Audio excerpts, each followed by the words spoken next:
रामपुर नाम के नगर में एक रोहन नाम का आदमी रहता था। वो अपना घर चलाने के लिए बाजार में ठेला लगाकर इडली डोसा बेचा करता था। रोहन स्वभाव से बहुत ज्यादा कंजूस था। वो अपने ग्राहकों को थोड़ा सा भी ज्यादा कुछ नहीं देता। अरे भाई साहब, थोड़ी सी चटनी और दे दो। नहीं नहीं, इतने पैसे में इतनी चटनी मिलेगी, और चाहिए तो और पैसे देने पड़ेंगे। लेकिन भाई साहब, दूसरे दुकान वाले जितनी चटनी चाहो उतना देते हैं। लेकिन मैं नहीं देता। आपको खाना है तो खाइए, नहीं तो अपना रास्ता देखिए। रोहन की इस कंजूसी की आदत की वजह से कई ग्राहक दोबारा उसके पास नहीं आते। यहाँ तक कि उसकी कंजूसी की वजह से उसकी पत्नी शीला भी उससे हमेशा झगड़ा करती रहती। हमारी शादी को 12 साल हो गए हैं, लेकिन आज तक आपने मुझे एक भी सोने का जेवर बनवा के नहीं दिया है। मेरी सहेलियों के पति उन्हें क्या कुछ नहीं देते हैं। रहने दो, मैं तुम्हारी किसी बातों में आने वाला नहीं हूँ। अभी आर्टिफिशियल जेवरों से ही काम चलाओ। जब पैसे आएंगे तब सोचना सोने के गहने बनवाने के बारे में। इसी तरह रोहन हमेशा शीला की बात को टाल दिया करता, लेकिन अपनी कंजूसी की वजह से शीला को कभी कुछ अच्छा खरीद के नहीं दिया करता। आज जब रोहन सुबह को अपने ठेले पर आया तो उसने देखा कि उसी सड़क के दूसरी ओर रोहन के ठेले के ठीक सामने एक लड़का समोसा चाट बनाकर बेच रहा था। रोहन ने मन ही मन सोचा, जाकर पूछता हूँ। रोहन दूसरे ठेले के पास जाकर बोला, अरे तुम यहाँ कैसे? तुम्हारा नाम क्या है? जी, मेरा नाम यशपाल है। मैं पहले एक होटल में समोसे चाट बनाने का काम किया करता था, लेकिन कोरोना महामारी के दौरान मेरी नौकरी चली गई। 2 साल तक घर बैठा रहा, तो किसी ने मुझे अपना ठेला लगाने की सलाह दी, इसलिए मैंने यहाँ आकर ये काम शुरू किया है। रोहन तभी तो वहां से चला जाता है, लेकिन वो मन ही मन कुछ सोचने लग जाता है। ये यशपाल बड़ा ही सीधा साधा लगता है। इसे अपनी बातों में फंसाकर कुछ काम निकाला जा सकता है। कुछ ना कुछ तरकीब तो मुझे निकालनी ही होगी, ताकि मेरा कुछ फायदा हो सके। दूसरे दिन रोहन फिर से यशपाल के ठेले पर जाता है तो वो देखता है कि यशपाल अपने ठेले में भगवान शिव की फोटो की पूजा कर रहा होता है।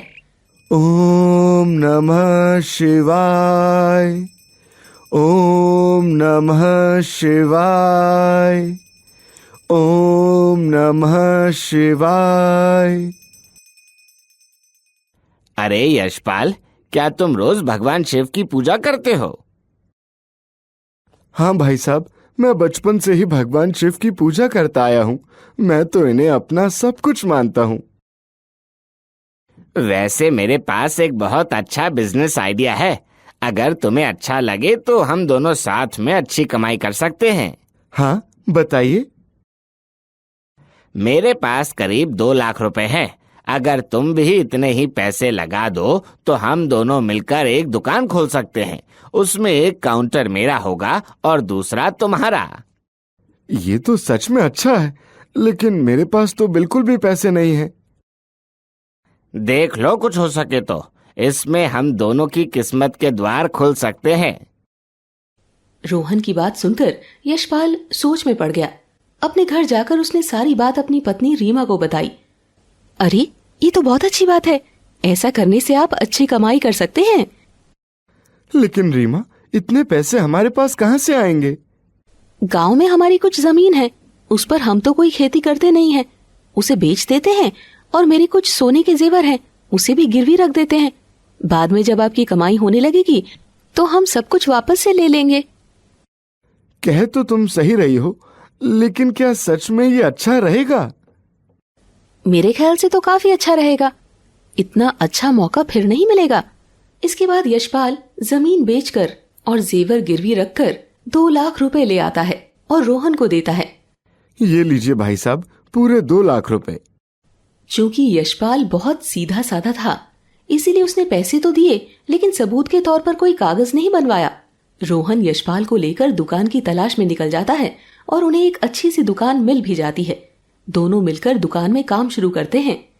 यशपाल, जब तक दुकान का सारा काम पूरा होता है तुम अपना ठेला चलाओ। मैं सारा काम करवाकर तुम्हें बताता हूँ, क्योंकि इस तरह बैठे रहने से तुम्हारा नुकसान ही होगा। आप मेरे बारे में कितना सोचते हैं, मैं ऐसा ही करता हूँ। यशपाल दूसरे दिन से अपना ठेला लगाने लगता है। इस तरह कई दिन बीत जाते हैं। एक दिन यशपाल सोचता है, अब तो दुकान का काम हो गया होगा, लेकिन रोहन भाई साहब ने मुझे कुछ भी नहीं बताया। जाकर खुद ही देखता हूँ कि आखिर चल क्या रहा है। ये सोचकर यशपाल दुकान पर जाता है तो देखता है कि रोहन तो दुकान चला रहा है। अपना काम वो बिना किसी परेशानी के कर रहा है। ये देखकर यशपाल हैरान हो जाता है। अरे भाई साहब, आपने मुझे बताया ही नहीं कि दुकान का काम हो गया। और ये क्या, एक ही काउंटर लगाया हुआ है? ये तो हम दोनों की दुकान है ना? क्या लगता है तुम कोई सपना देख रहे हो? ये हम दोनों की दुकान नहीं बल्कि सिर्फ मेरी दुकान है। अपनी बकवास बंद करो और जाओ यहाँ से। लेकिन मैंने भी आपको पैसे दिए हैं। कौन से पैसे? क्या सबूत है तुम्हारे पास? यशपाल के पास वाकई में कोई सबूत नहीं था। ऐसे में परेशान यशपाल वहां से चला जाता है और सोचता रहता है, हे भोले बाबा, मैंने तो कभी किसी का कुछ बुरा नहीं किया, फिर मेरे साथ ऐसा क्यों हो रहा है? अब मैं क्या करूं भगवान? मेरे पास ना तो पैसे हैं ना कुछ और जिससे मैं अपने परिवार की देखभाल कर सकूं। हे शिव जी, मुझे कोई रास्ता दिखाइए भगवान।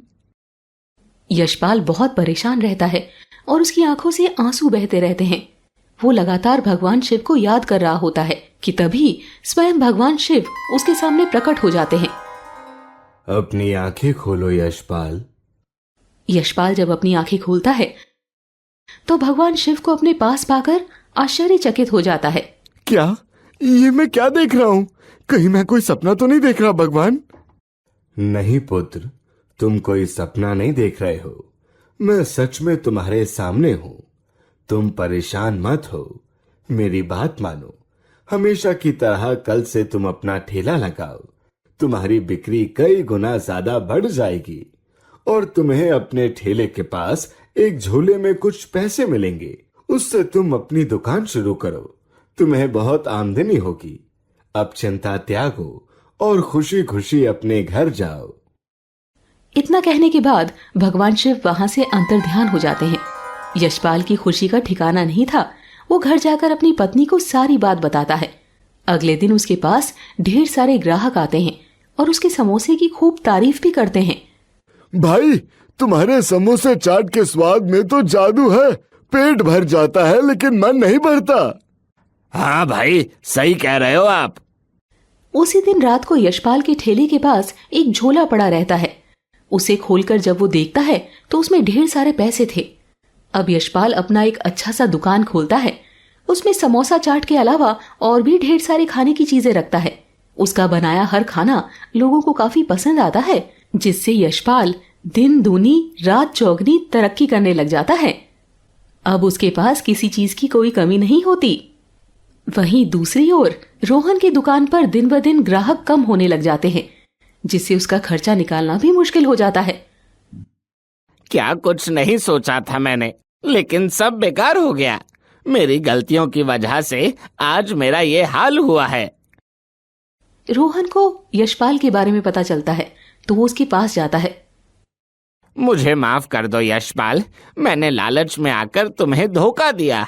मुझे उसका फल भी मिल गया है। मैं तो तुमसे माफी मांगने लायक भी नहीं हूँ। मेरा सब कुछ बर्बाद हो गया। मेरे पास कोई काम नहीं है। कोई बात नहीं भाई साहब, मैंने आपको माफ किया। ये लीजिए 10,000 रुपए। फिर से अपना ठेला शुरू कीजिए और अच्छे से काम कीजिए। तुम्हारा ये एहसान मैं कभी नहीं भूलूंगा। रोहन फिर से अपना ठेला शुरू करता है और अब वो पूरी तरह से बदल चुका था। उसका ठेला भी ठीक ठाक चलने लगता है। बागेश्वर अपनी पत्नी निर्मला, अपनी बूढ़ी माँ, अपने 2 बच्चों के साथ रहता था। उसके 2 बच्चों में एक बेटी सीमा और एक छोटा बेटा रिंकू था। निर्मला भगवान शिव की खूब पूजा किया करती थी। हर सोमवार को मंदिर जाती और उसके साथ रिंकू भी मंदिर जाता। रिंकू को भगवान शिव से बहुत लगाव हो गया था। वो उनकी मूर्ति के सामने जाकर अपनी सारी बात बताता रहता। रिंकू अपने घर के मंदिर में भगवान शिव की मूर्ति के पास जाकर बोला, भगवान जी, आपको तो पता है कल मेरे स्कूल में एक मुख्यमंत्री जी आने वाले हैं, इसलिए हमारे शिक्षक ने हमसे कहा है साफ और स्त्री किए हुए स्कूल ड्रेस पहन कर आने के लिए। वैसे भगवान जी, आप भी तो बचपन में स्कूल जाते होंगे ना? तभी सीमा आकर कहती है, अरे रिंकू, भगवान की मूर्ति से क्या बात कर रहे हो? वो स्कूल थोड़ी ना जाते हैं। चलो जल्दी स्कूल के लिए तैयार हो जाओ। हमें देरी हो रही है। दोनों भाई बहन स्कूल जाने के लिए तैयार हो जाते हैं। निर्मला दोनों बच्चों को टिफिन तैयार करके दे देती है। फिर निर्मला बागेश्वर से कहती है, सुनो जी, कल बच्चों के स्कूल में मुख्यमंत्री जी आ रहे हैं। इन्हें अच्छे से तैयार होकर आने के लिए बोला है, लेकिन रिंकू का जूता तो फट गया है। उसके लिए नया जूता लेना होगा। क्या आप ले पाएंगे? बागेश्वर ने कहा। इस महीने की सारी पगार तो खत्म हो गई, कैसे लाएंगे? ऐसा करता हूँ, आज मालिक से कुछ पैसे मांग लेता हूँ, फिर धीरे धीरे करके कटवा दूंगा। बागेश्वर एक किराए की दुकान में काम करता है। इसी पगार से जैसे तैसे उसका घर चलता था। उसने मालिक से पैसे मांगे तो मालिक ने उसे पैसे दे दिए। उस पैसे से बागेश्वर ने रिंकू के लिए नया जूता खरीदा। जब शाम को रिंकू ने अपना जूता देखा तो वो बहुत खुश हो गया और जाकर शिवजी की मूर्ति को दिखाया। रिंकू शिवजी की मूर्ति के सामने जाकर बोला, ये देखिए भगवान जी, पापा ने मेरे लिए नया जूता लाया है। अच्छा है ना? अब तो कल मैं बहुत अच्छा दिखूंगा, है ना? दूसरे दिन रिंकू और सीमा अच्छे से तैयार होकर स्कूल जाते हैं। आज स्कूल में अलग ही रौनक नजर आ रही थी। सभी बच्चे अच्छे से तैयार होकर आए थे। रिंकू ने मुख्यमंत्री से बात भी की थी, जिसकी वजह से वो बहुत खुश था। घर आकर वो खुशी खुशी स्कूल की सारी बातें अपनी माँ और दादी को बताता है। फिर शिवजी को भी बताने जाता है। तब सीमा उससे कहती है, अरे रिंकू, तुम तो भगवान जी से इतनी बातें करते हो, लेकिन वो तो तुमसे कभी बात नहीं करते। अरे मेरे भोले भाई, भगवान की मूर्ति थोड़ी ना कुछ सुनती है। नहीं दीदी, वो मेरी बात जरूर सुनते होंगे। माँ कहती है कि भगवान जी सबको देख और सुन सकते हैं। अगली सुबह को सोमवार था, तो रिंकू अपनी माँ के साथ शिव मंदिर जाता है और फिर घर आकर स्कूल जाने के लिए तैयार हो जाता है। फिर वो कुछ सोचने लग जाता है और जाकर भगवान शिव की मूर्ति से कहता है, भगवान जी, मेरी दादी कहती हैं कि आप मेरी कोई बात नहीं सुनते हैं, लेकिन मैं तो आपसे मिलना चाहता हूँ। आप मुझसे कभी मिलने क्यों नहीं आते? आप मुझसे मिलने आओ ना भगवान। मुझे तो ये भी नहीं पता कि आप कहाँ रहते हैं। वैसे माँ कहती है कि आप हर जगह रहते हो, तो आप मुझसे मिलने क्यों नहीं आते? आपको मुझसे मिलने के लिए आना ही होगा, नहीं तो मैं आपसे बात नहीं करूँगा। बेटे रिंकू, जाओ, दीदी तुम्हारा इंतजार कर रही है। स्कूल के लिए देर हो रही है। रिंकू स्कूल तो चला जाता है, लेकिन पूरे दिन भगवान शिव के बारे में ही सोचता रहता है और मन ही मन उनसे नाराजगी जताता रहता है। जब रात को वो गहरी नींद में सो रहा होता है, तब भगवान शिव आते हैं और बड़े प्यार से उसे उठाते हैं। रिंकू, बेटे रिंकू, देखो, मैं तुमसे मिलने आया हूँ। आज शाम को तुमने मुझसे बात नहीं की ना? तुमने मुझे बताया ही नहीं कि आज तुमने स्कूल में क्या सब किया। नहीं भगवान जी, अब मैं आपसे नाराज नहीं हूँ। अब तो मैं बहुत खुश हूँ। आप मेरे पास आ गए ना। आप बैठिए ना, मैं आपके लिए कुछ लेकर आता हूँ। रिंकू दौड़ते हुए रसोई में जाता है और इधर उधर कुछ खाने के लिए ढूंढने लगता है, लेकिन उसे खाने के लिए कुछ नहीं मिलता है। तो वो दूध के पतीले से एक गिलास भरकर उसमें चीनी मिलाकर ले आता है और शिवजी को देता है। ये लीजिए भगवान जी, खाने के लिए तो मुझे कुछ नहीं मिला, इसलिए मैं आपके लिए दूध ही ले आया। आपको दूध पसंद है ना? हाँ बेटे, मुझे तो दूध बहुत पसंद है। शिवजी वो दूध पी लेते हैं और रिंकू को आशीर्वाद देकर वहां से अंतर ध्यान हो जाते हैं। फिर रिंकू सो जाता है। सुबह को निर्मला उसे उठाने आती है तो देखती है कि वहां पर ग्लास रखा है और उसमें दूध लगा हुआ था। बेटा, तुम्हें रात को भूख लग गई थी ना? नहीं माँ, रात को शिवजी मुझसे मिलने आए थे, तो मैंने उन्हीं को दूध पीने के लिए दे दिया था। ये क्या बोल रहे हो तुम? शिवजी तुमसे मिलने आए थे? निर्मला उसकी बात सुनकर हैरान हो जाती है, लेकिन वो सोचती है कि हो सकता है उसने कोई सपना देखा हो। कुछ दिन के बाद रिंकू की दादी बहुत बीमार पड़ जाती है, लेकिन बागेश्वर के पास इतने पैसे नहीं थे कि वो अपनी माँ को किसी डॉक्टर से दिखाने ले जाता। बागेश्वर ने निर्मला से कहा, माँ की तबीयत तो खराब ही होती जा रही है, क्या करूं, कुछ समझ नहीं आ रहा है। सेठ जी से पैसे मांगे तो उन्होंने देने से मना कर दिया। दोनों आपस में बातें कर ही रहे थे तो रिंकू ने सुन लिया। वो दौड़ता हुआ शिवजी की मूर्ति के पास गया और हाथ जोड़कर रोने लगा। भगवान जी, मेरे पापा के पास तो पैसे नहीं हैं, वो दादी का इलाज कैसे करवाएंगे? मैं क्या करूं भगवान जी, कुछ तो बताओ ना। अब आप ही कुछ करो, कैसे भी करके मेरी दादी को ठीक कर दो भगवान। रिंकू बहुत उदास हो जाता है कि तभी थोड़ी देर में एक व्यक्ति वैद्य के रूप में आता है और दरवाजा खटखटाता है। तो बागेश्वर ने दरवाजा खोला। आप कौन हैं? बागेश्वर ने उस वैद्य से पूछा। वैद्य ने कहा, मुझे आपके बेटे रिंकू ने बताया कि आपकी माँ बीमार है। मैं उन्हें देखने आया हूँ। मैं वैद्य हूँ। वो अंदर जाते हैं तो उसकी माँ को देखने के बाद दवा देते हैं।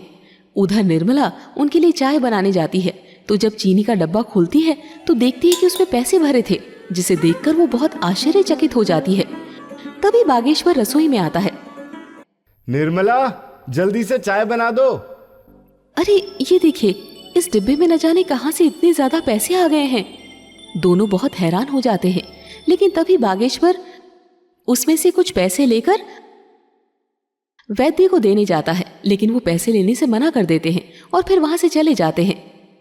तब निर्मला रिंकू से पैसों के बारे में पूछती है तो रिंकू कहता है, अरे माँ, हो सकता है ये पैसे शिव जी ने दिए हों। मैंने उनको बताया था कि पापा के पास दादी का इलाज कराने के लिए पैसे नहीं हैं।